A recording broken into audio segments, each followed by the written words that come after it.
আগামীকাল পূর্ব দিগন্তে সূর্য উদিত হয়ে পশ্চিমে ডুববে তা যেমন সত্য, মনে রেখো মুসলমান, নিরাশ হবার কিচ্ছু নেই। আগামীর বাংলাদেশ কোরআনের বাংলাদেশ, আগামীর বাংলাদেশ ইসলামের বাংলাদেশ, আগামীর বাংলাদেশ আলেম ওলামার নেতৃত্বের বাংলাদেশ হবে।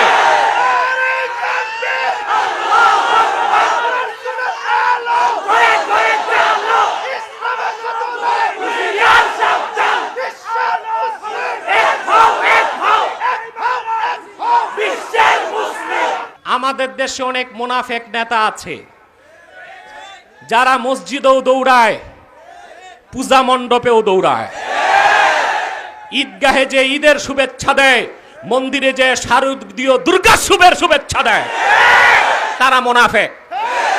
এইসব নেতাদের কারণেই বাংলাদেশ ধ্বংস হচ্ছে।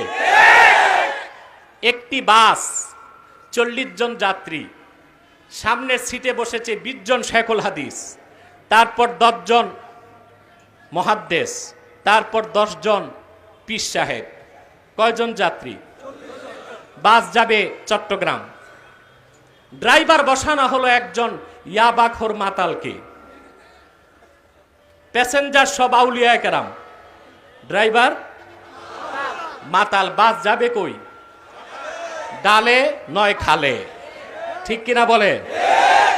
আমরা বাংলাদেশে লক্ষ লক্ষ মসজিদ আছে, মাদ্রাসা আছে, খানকা আছে, দরবার আছে, পীর আছে, কিন্তু দায়িত্বে কর্তৃত্বের নেতৃত্বে দিয়েছি পশ্চিমাদের গোলামদেরকে, যারা কোরআন হাদিস মানে না, যারা সেকুলারিজমের বিশ্বাসী, ন্যাশনালিজমে বিশ্বাসী, সোশ্যালিজমে বিশ্বাসী, ইসলামকে যারা মৌলবাদ মনে করে।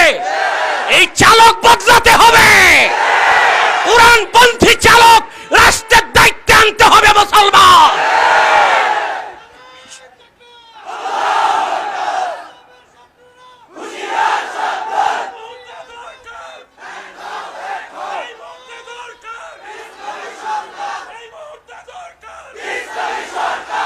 আমার ভাইয়েরা, সেই জন্যই আমি 2020 সালের স্লোগান হচ্ছে গোটা জাতির কাছে, মাসলাক যার যার, ইসলাম সবার।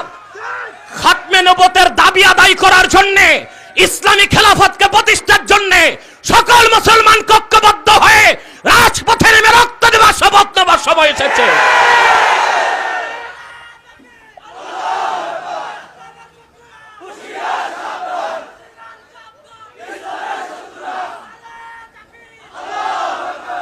তাহলে দুটো কর্মসূচি শুনলাম, ঈমান, নেক আমল। তৃতীয় কর্মসূচি ওয়াতাওয়াসাউ বিল হক, আই আওসা বাদুহুম বাদাম বিল হক, পরস্পর পরস্পরকে সত্যের উপদেশ দিল। আমাদের হকের দাওয়াত বাড়াতে হবে। স্কুলে, কলেজে, ভার্সিটিতে নাস্তিক, মুরতাদ, বুদ্ধিজীবীদেরকেও গালি দেবার আগে দিনের দাওয়াত দিতে হবে। আমরা চেষ্টা করছি। আপনারা দেখেছেন অনেকগুলো লাইভ শো নাস্তিকদের সাথে আমার হয়েছে। কিছু কিছু নাস্তিক পালায়ে গেছে, কিছু কিছু নাস্তিক এখন কায়দা বগদাদি পড়তেছে কোরআন কারীম শিখার জন্য। তাহলে কোরআনের দাওয়াত দেশের প্রতিটি জায়গায় পৌঁছাতে হবে। কিন্তু যারা না রাম বাম নাস্তিক, বুদ্ধিজীবী নামের বুদ্ধি প্রতিবন্ধী, যারা নিজেদেরকে প্রগতিশীল দাবি করে, তারা ইসলামের দাওয়াতকে ভয় পায়। কোরআন হাদিসের কালজয়ী মতাদর্শ সামনে নিলে সোশ্যালিজম, সেকুলারিজম, লেনিনবাদ, মার্ক্সবাদ, ডারউইনবাদের অস্তিত্ব খুঁজে পাওয়া যাবে না। গোটা জাতি কোরআনের ছায়াতলে আসতে বাধ্য হবে। সেজন্যই ঢাকা বিশ্ববিদ্যালয়ের হলে শেক্সপিয়রের বই থাকতে পারে, লিও টলস্টয়ের বই থাকতে পারে, কার্ল মার্ক্সের বই থাকতে পারে, যৌন সুরসুরিতে ভরপুর উপন্যাস থাকতে পারে, কিন্তু ক্যাম্পাসে আল্লাহর কোরআন থাকলে জঙ্গিবাদের তকমা দেওয়া হয়, হাদিস থাকলে জঙ্গিবাদের তকমা দেওয়া হয়। তার একমাত্র উদ্দেশ্য হচ্ছে ইসলামকে ঠেকানো। মনে রেখো, ইসলামকে ঠেকানো যাবে না। আগামীকাল পূর্ব দিগন্তে সূর্য উদিত হয়ে পশ্চিমে ডুববে তা যেমন সত্য, মনে রেখো মুসলমান, নিরাশ হবার কিচ্ছু নেই। আগামীর বাংলাদেশ কোরআনের বাংলাদেশ, আগামীর বাংলাদেশ ইসলামের বাংলাদেশ, আগামীর বাংলাদেশ আলেম ওলামার নেতৃত্বের বাংলাদেশ হবে।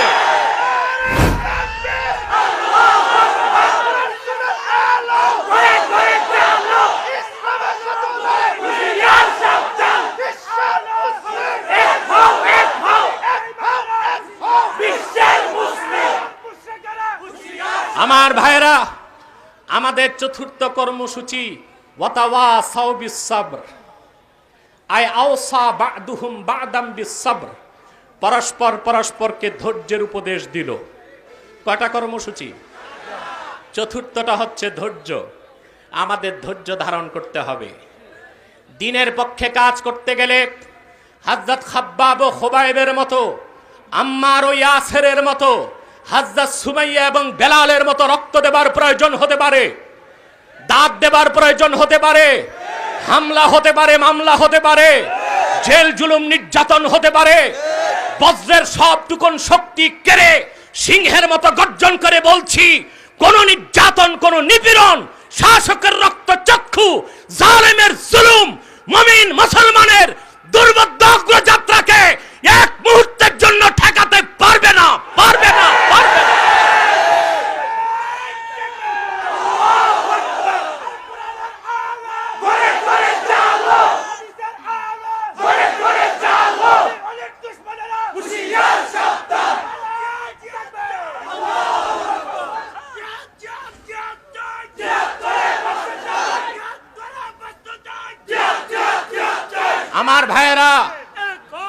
আমার ভাইয়েরা, আমি কয়েক ঘন্টার বক্তব্য কয়েক মিনিটে রেখে দিলাম। কথাগুলো মনে থাকবে? এই মেসেজগুলো বাড়ি যাবে? এই 4 কর্মসূচিতে ঐক্যবদ্ধ হয়ে অগ্রসর হন। বিজয় আমাদের অপেক্ষায় আছে। সাদাকাল্লাহুল আযীম ওয়া সাদাকা রাসূলুহুন নবিয়ুল কারীম ওয়া নাহনু আলা যালিকা মিনাশ শাহিদিন ওয়াশ শাকিরিন আলহামদুলিল্লাহি রাব্বিল আলামিন। এবার আমি আমার প্রিয় সংগঠন তাহরিকে খাতমে নবুয়ত বাংলাদেশের পক্ষ থেকে কয়েকটা আবেদন করছি আপনাদেরকে। আপনারা বসে যান, দাঁড়িয়ে থাকুন না, বসে যান। প্রিয় ভাই বন্ধুগণ, আপনারা মন খারাপ করার কিছু নেই।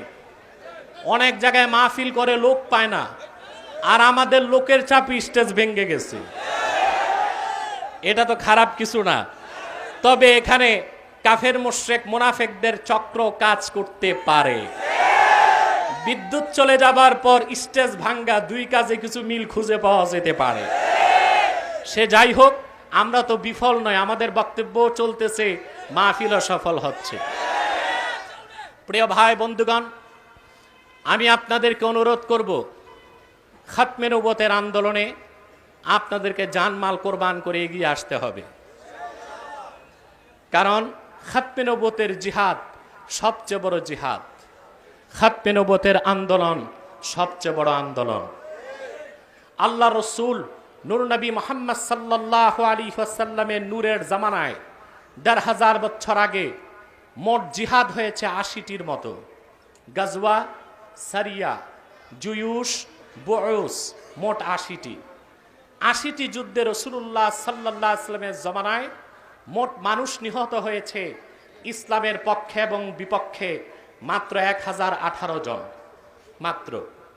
অথচ সিদ্দিক আকবর রাদিয়াল্লাহু তাআলা আনহুর জামানায় ইয়ামানের ইয়ামামায় যখন মিথ্যা নবুয়তের দাবি করল এক শয়তান মুসাইলামাতুল কাজ্জাব, তাকে হত্যা করতে আবু বকর সিদ্দিক রাদিয়াল্লাহু তাআলা আনহু ৩০,০০০ সাহাবী পাঠালেন।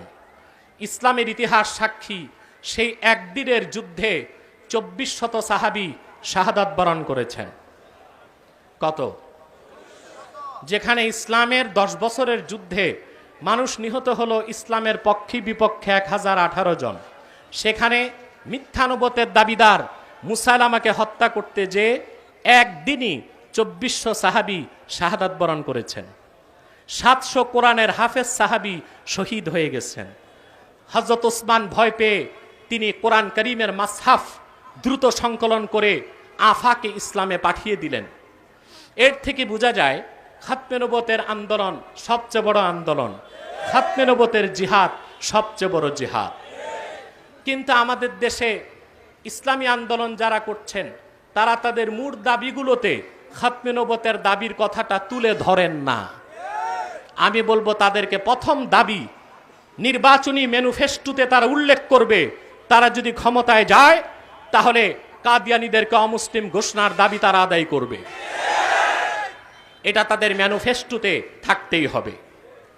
যুগে যুগে যখনই মিথ্যানুবতের দাবিদারদের আবির্ভাব ঘটেছে, উম্মতের মুসলমান মিছিল মিটিং করে নাই, সরকারকে দাবিও করে নাই, তরবারি দিয়ে ফায়সালা করেছেন। কারণ ইমাম আজম আবু হানিফা রাহমাতুল্লাহ আল ওয়াসিয়া কিতাবে লিখেছেন, কোন শয়তান যদি নবুয়ত দাবি করে আর কোন মুসলমান যে যদি বলে তুমি যে নবী তার প্রমাণ দাও, যে প্রমাণ চাইবে সেও কাফের হয়ে যাবে। কারণ প্রমাণ চাওয়ার মানি কোরআন হাদিসের প্রমাণে তার সন্দেহ আছে, ঠিক কিনা? যুগে যুগে মুসলমানগণ তরবারি দিয়ে কাজ্জাব, মুদ্দাই, মিথ্যানুবতের দাবিদারদের ফায়সালা করেছে। কিন্তু দুঃখ পরিতাপের বিষয়, আমার মুসলমান ভাইরা, আমার বন্ধুরা, আমার আল্লাহ এবং নূর নবী আমার হযরত মুহাম্মদ সাল্লাল্লাহু আলাইহি ওয়াসাল্লামের ইসলাম ও কোরআনের হাজার হাজার হাজার বছর পরে ইংরেজ আমলে এক শয়তান নিজকে নবী দাবি করেছে। চিল্লায় বলেন নাউজুবিল্লাহ। ইংরেজদের পা চাটা গোলাম, সেই শয়তানটার নাম রেখেছিল তার বাপ মির্জা গোলাম আহমদ কাদিয়ানী। সাবধান, এই শয়তানটাকে গোলাম আহমদ বলা যাবে না, কারণ গোলাম আহমদ অর্থ আহমদ এর গোলাম। কোন কাফের কোনদিনও গোলাম আহমদ এর গোলাম হতে পারে না।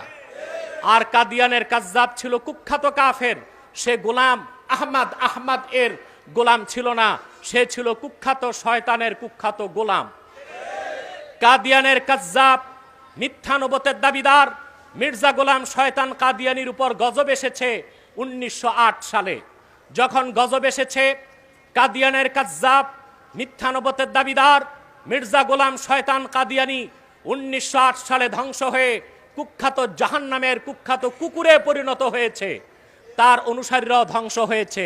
বর্তমানে কিছু কাদিয়ানি বাংলাদেশে আছে।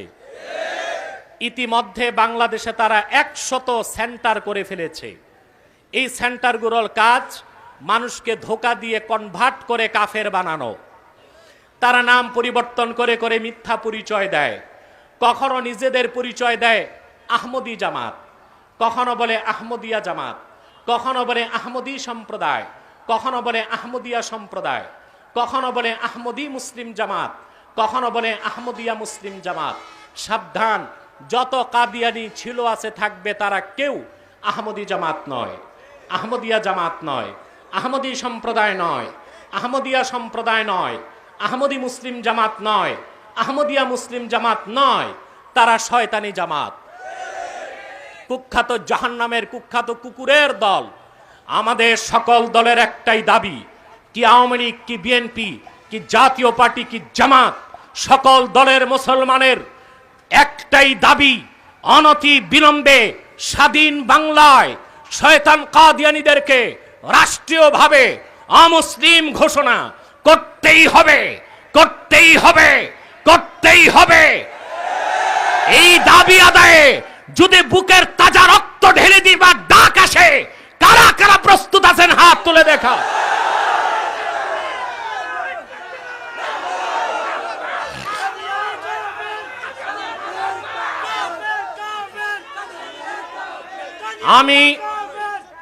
আমি মাননীয় প্রধানমন্ত্রী শেখ হাসিনাকে বলবো, আপনার মরহুম প্রয়াত পিতা স্বাধীনতার স্থপতি বঙ্গবন্ধু শেখ মুজিবুর রহমান দেশ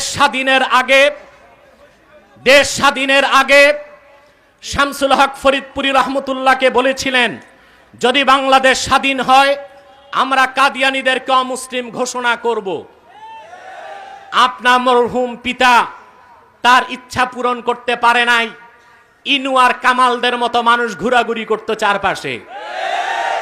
আপনি পিতার প্রতিটি ইচ্ছা পূরণ করছেন। আপনার কাছে দাবি করছি, আপনার পিতার জন্ম শতবার্ষিকী এই বছরেই আপনি আপনার পিতার ইচ্ছা পূরণ করার জন্য কাদিয়ানীদেরকে রাষ্ট্রীয়ভাবে অমুসলিম ঘোষণার বিল সংসদে পাশ করবেন। এই দাবি আমাদের মুসলমানদের পূরণ করতে হবে। যদি পূরণ করা না হয়, স্পষ্ট বলে দিচ্ছি, পাকিস্তানে 10,000 মানুষ রক্ত দিয়েছে, বাংলাদেশে 10 লক্ষ ইনশাআল্লাহ।